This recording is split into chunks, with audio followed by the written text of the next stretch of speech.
Magic Tea House, Book Number 46, A Merlin Mission, Dogs in the Dead of Night, written by Mary Pope Osborne. Chapter 7, I Don't Believe It. Jack and Annie followed Barry inside.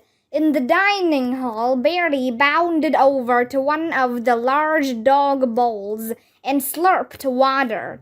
He splashed more outside of the bowl than he actually drank. When he finished, he galloped toward Jack, water and drool flying out of his mouth.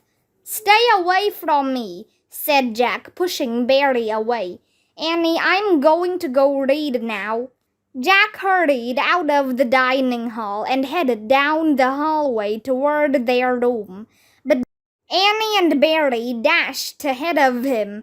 The dog's playful barks echoed through the monastery, making it seem full of life, despite its emptiness. As soon as they entered their bedroom, Jack closed the door and grabbed their book. Barry jumped onto Annie's bed.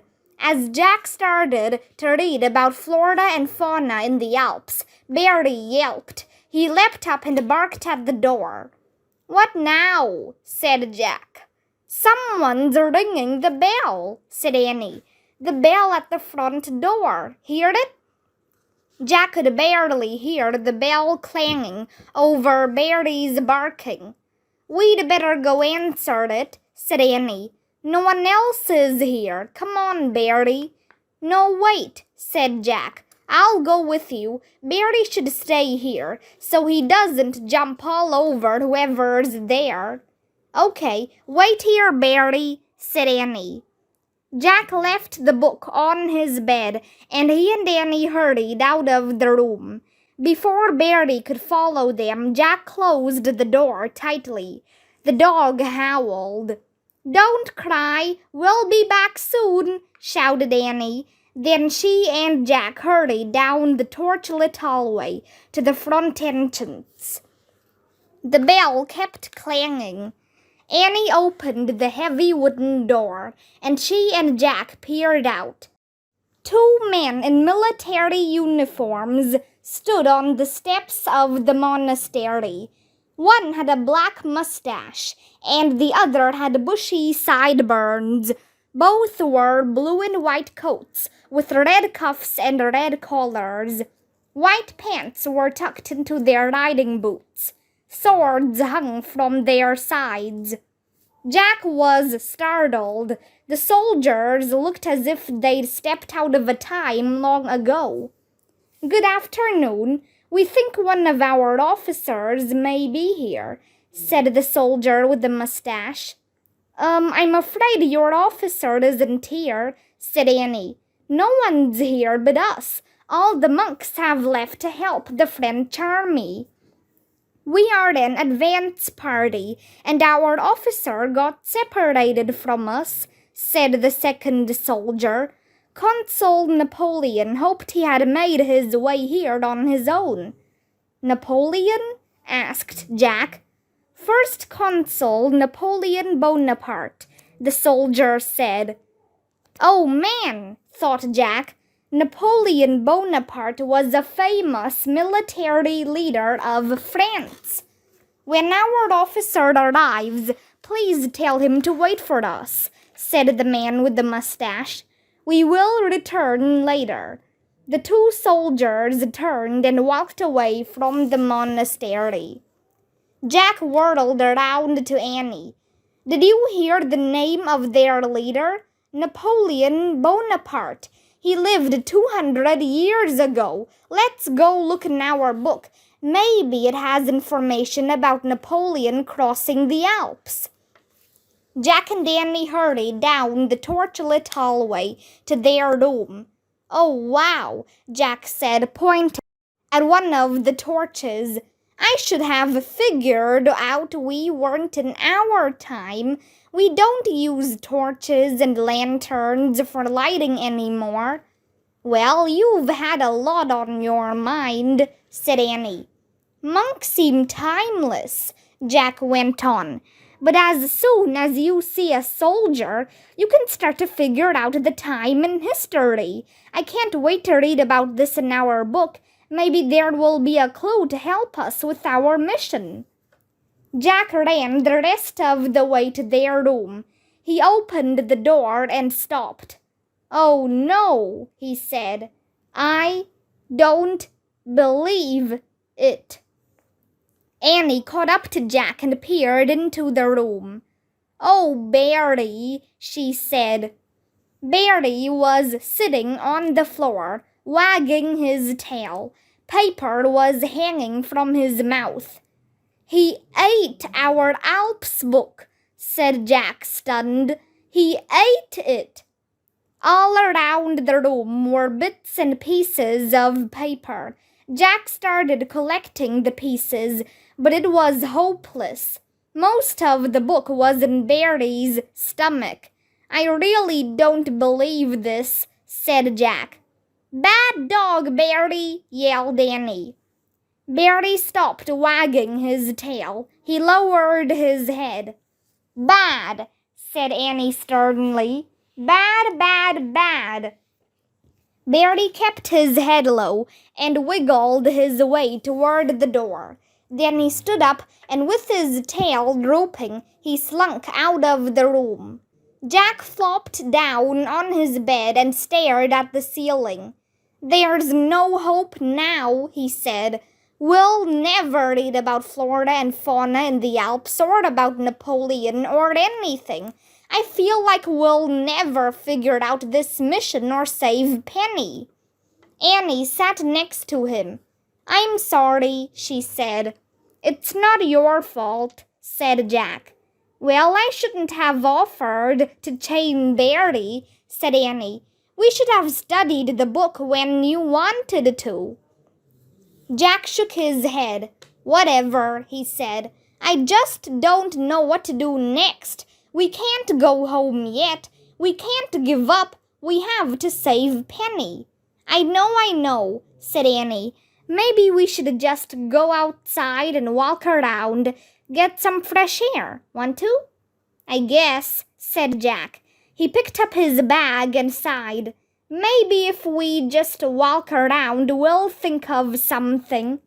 "Let's find Barry first," said Annie. "Why?" said Jack. "So he can help us some more?"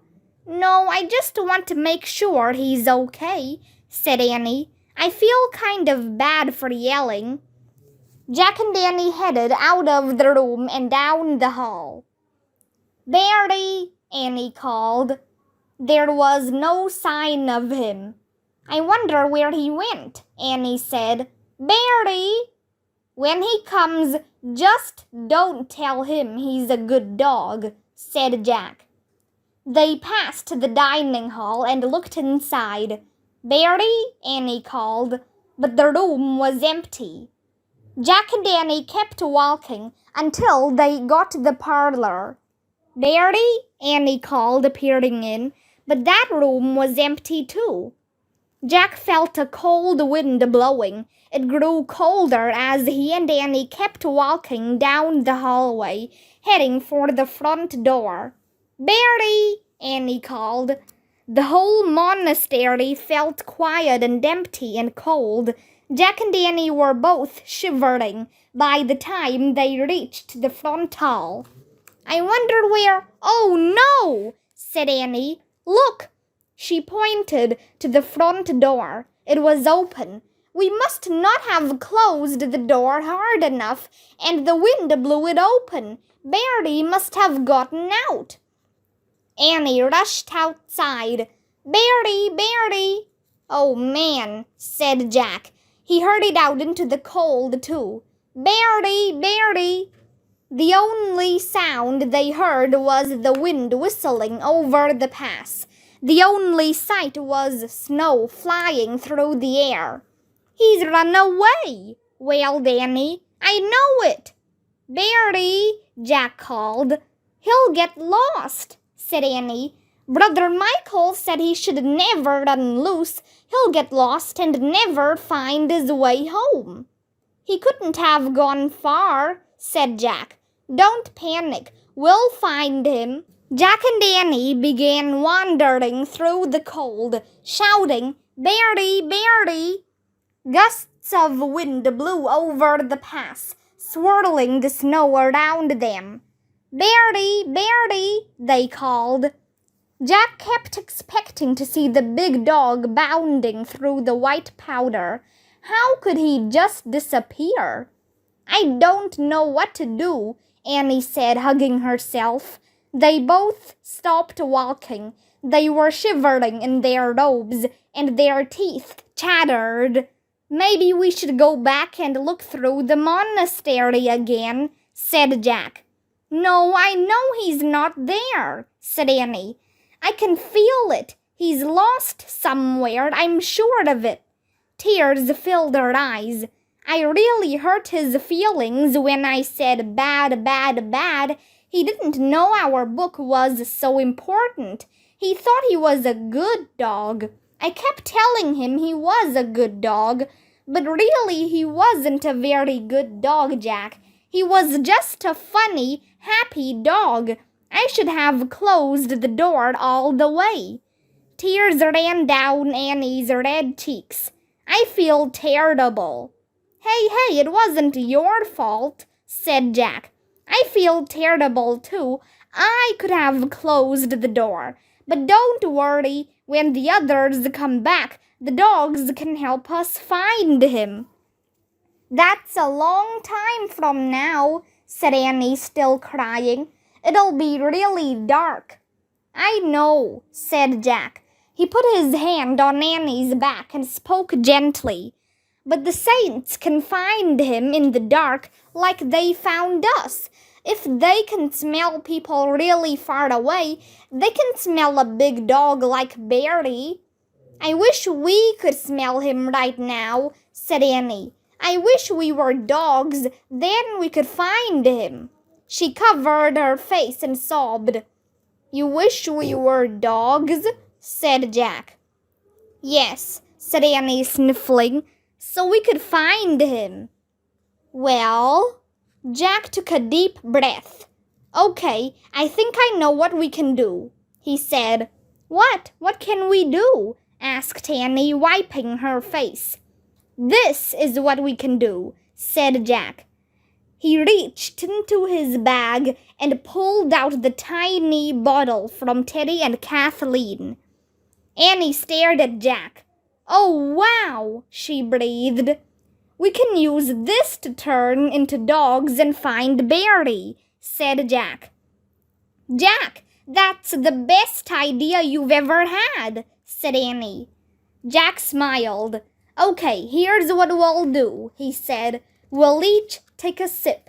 Then together we'll say, turn us into Saint Bernard dogs. And we'll turn into dogs for an hour, said Annie. Dogs for an hour, said Jack. He took another deep breath. Then he pulled the cork out of the bottle. Chapter 8. Dogs for an hour. Ready? Said Jack. Annie nodded. Ready, she said. Jack took a sip of the potion and handed the bottle to Annie. She took a sip and put the bottle down on the ground. They looked at each other. Okay, together, said Jack. 1, 2, 3. Turn us into Saint Bernard dogs, they shouted into the cold wind. Nothing happened. Then suddenly, Jack was hurled face first into the snow. The world went black, and Jack felt his body shaking uncontrollably. When the shaking stopped, Jack opened his eyes. He wasn't dizzy. He wasn't scared or worried or tired. He felt enormously happy. He looked down at himself. He was covered with thick red and white fur. He had 4 furry legs with big paws. Something moved behind Jack. He turned and saw a fluffy tail waving. He leapt toward it. The tail moved away. Jack realized the tail was his. Still, it was fun to try to catch it. He turned in a circle, around and around and around. Jack noticed fat snowflakes floating like feathers through the air. He stopped chasing his tail and bounced around clumsily, trying to eat the swirling flakes. He snapped at the air until he heard another dog barking. Jack understood the dog's language right away. Jack! Jack! Jack looked at the St. Bernard running toward him through the snow. She was a little smaller, with smoother fur and bright, lively eyes. She barked, "Wow, wow, can you believe this?" Jack and Danny laughed with short bursts of loud panting. Their tongues hung out of their mouths, and their breath billowed into the cold. The world was alive with exciting sounds Jack had never heard before. The sounds weren't loud, but they were clear and distinct. Along with the hey, hey, hey of their heavy breathing, Jack heard the swish, swish of the wind-driven snow and the crick-crack of ice on the mountain slopes. "Smell!" barked Annie. She and Jack lifted their big black noses into the air and sniffed. Strong scents wafted from all directions. Jack stepped forward, sniffing this way and that, his nostrils quivering. The smells changed with every step and every turn of his head. The sky had a scent. The distant chimney smoke, craggy rocks, and mountain slopes all had different scents. Jack smushed his nose into the newly fallen snow. The snow held a dozen different smells, all wonderful and amazing. Jack licked the snow like ice cream. It was so cold it felt hot. "Jack, Jack!" Annie barked again. Jack looked up at her, his nose covered with snow.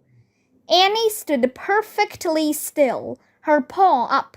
Jack sniffed the air. The wind now carried different smells that stood out from all the others, a whiff of fish and crackers mixed with wet fur.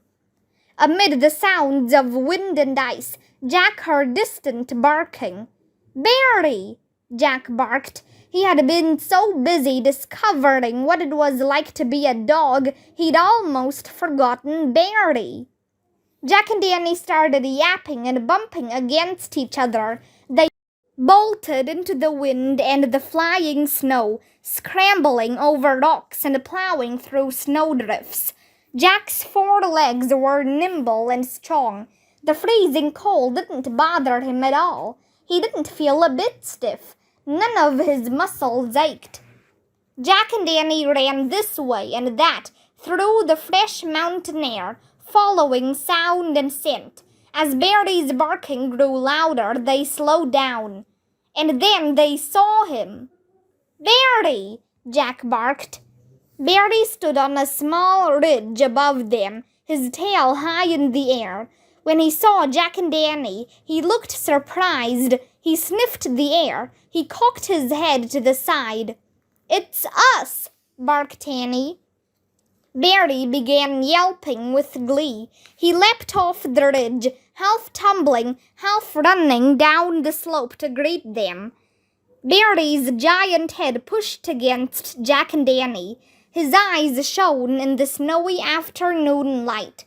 As they all nudged each other and sniffed, 3 tails wagged in the air. Barry yowled and whined. "You're dogs! How? How?" "Magic!" barked Annie. Barry sneezed. "Oh, okay." Then he went down on his front paws and barked. "Let's play." The 3 of them started play fighting. They stood on their back legs and pushed each other around. Jack nipped at Barry's fur. Annie nibbled his ears. Jack, Annie, and Barry bounced and barked and fell and fought, until finally they all collapsed into the snow and rolled over onto their backs, sticking their paws in the air. Rubbing his furry back against the crunchy snow felt wonderful to Jack. He wiggled and rocked from side to side. Then he and Danny and Barry stood up and gave their wet bodies good shakes.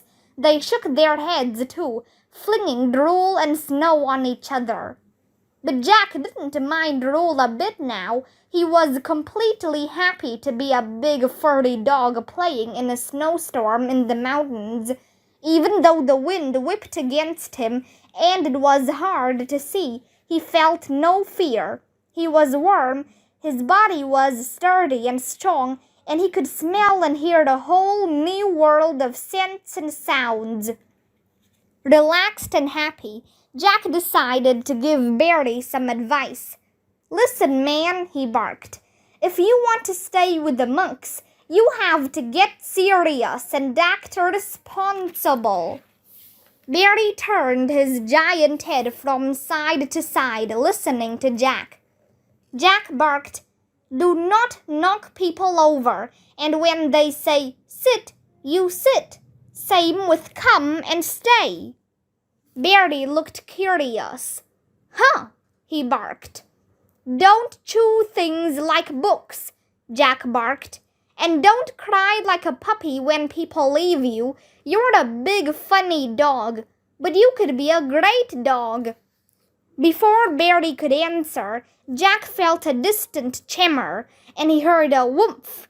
He knew that sound. He sprang to his feet and lifted a paw, listening. Annie and Barry scrambled to their feet and listened too. Jack heard the sounds of rumbling and ice cracking and snow sliding. Barry barked and bolted in the direction of the noises. Jack and Danny followed him down the pass. The three of them swerved around rocks and threaded their way along a narrow path. Then they stopped and whimpered and whined. A pile of avalanche snow blocked their way. With barely a pause, Barry barreled on, his paws and powerful chest plowing through the snow, clearing a passage. Jack and Danny plowed after Barry. Then they all stopped. A black hat was lying on top of the snow ahead of them. A knapsack with buckles lay next to it. Barry, Jack, and Danny yelped and quivered as they sniffed the hat and the knapsack. Jack smelled wool, metal, and leather. "Dig! Dig!" Barry barked. Jack, Annie, and Barry swiped at the snow with their huge paws. Bucketfuls of snow flew behind them. Whimpering and whining, they dug deeper and deeper. The more snow they cleared, the more smells Jack inhaled. Hair, wool, blood. Barry yelped. He had uncovered a face, a young man's face with brown hair matted against white skin, with bloody scratches and bluish lips. Jack remembered being caught in the avalanche and how the dogs had saved him. He barked at Barry, telling him to lick the man's face. Barry swiped his worm tongue across the man's eyes and nose and mouth. Barry snuffled and whined and kept licking. He frantically licked the man's ears and hair. Jack and Danny stood back, watching Barry work to save the avalanche victim. Barry's St. Bernard instincts had taken over. He kept licking and licking until the man's eyelids fluttered open. The man blinked. Then he blinked again. He was alive. He tried to speak, but no sound came from his mouth. Then something else seemed to grab Barry's attention. The dog jumped up and held his nose in the air. He barked, "Stay!" to Jack and Danny. "I'll be back. Dig!" Then he scrambled down the snowy passage and disappeared. "Barry!" Annie barked. She started to go after him. "He told us to stay," Jack barked. "Keep digging." Jack and Danny dug deeper and deeper into the snow. They uncovered the rest of the man's body, his blue, white, and red uniform with brass buttons and his leather boots. They began licking his hands. They licked and licked until his fingers trembled. Jack and Annie barked with joy. Suddenly, Jack felt a shock pass through his body. It shot through his head, chest, back, and forelegs. He and Annie were hurled away from the man in the snow. The world went black, and Jack felt his whole body shaking wildly. Finally, Jack was still. He opened his eyes. In a daze, he saw the French soldier lying in the snow nearby. Jack wasn't a Saint Bernard anymore. He was a person again. Annie was a person too. "I guess the magic hour just ended," she said.